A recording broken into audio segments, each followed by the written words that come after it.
മദ്യം വാങ്ങാൻ ക്യൂ നിന്ന യുവതിക്ക് നാട്ടുകാരുടെ മർദ്ദനം. മലപ്പുറം പരപ്പനങ്ങാടിയിലാണ് യുവതിയെ നാട്ടുകാർ മർദ്ദിച്ചത്. ഭർത്താവുമൊത്താണ് ചെമ്മാട് സ്വദേശിയായ യുവതി മദ്യം വാങ്ങാൻ ബിവറേജസ് കോർപ്പറേഷന്റെ ചില്ലറ വിൽപ്പന കേന്ദ്രത്തിൽ എത്തിയത്.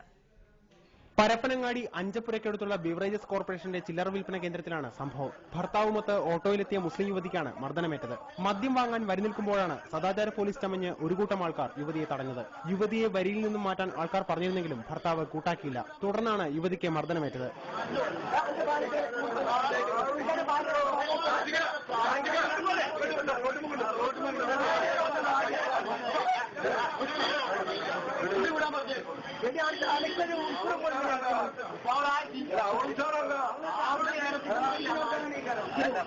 നാട്ടുകാർ യുവതിയുടെ മുഖത്തടിക്കുകയായിരുന്നു. ക്യൂവിൽ നിന്നും വലിച്ചിറക്കി യുവതിയെയും ഭർത്താവിനെയും റോഡിലൂടെ നടത്തിക്കാനും ശ്രമമുണ്ടായി.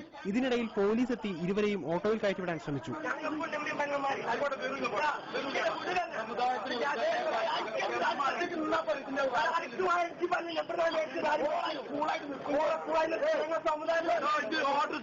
ഓട്ടോയിൽ പിന്തുടർന്ന ഒരു സംഘം ആളുകൾ നെടുവ ഹെൽത്ത് സെന്ററിനടുത്ത് വെച്ചും ചെട്ടിപ്പടിയിൽ വെച്ചും യുവതിയെയും ഭർത്താവിനെയും കയ്യേറ്റം ചെയ്തു. ഈ വിവരമറിഞ്ഞ് പോലീസ് എത്തിയെങ്കിലും നാട്ടുകാരിൽ ചിലർ ഇടപെട്ട് ഇവരെ തിരിച്ചയച്ചിരുന്നു. പരാതിയില്ലാത്തതിനാൽ പോലീസ് കേസെടുത്തിട്ടില്ല. റിപ്പോർട്ടർ, മലപ്പുറം.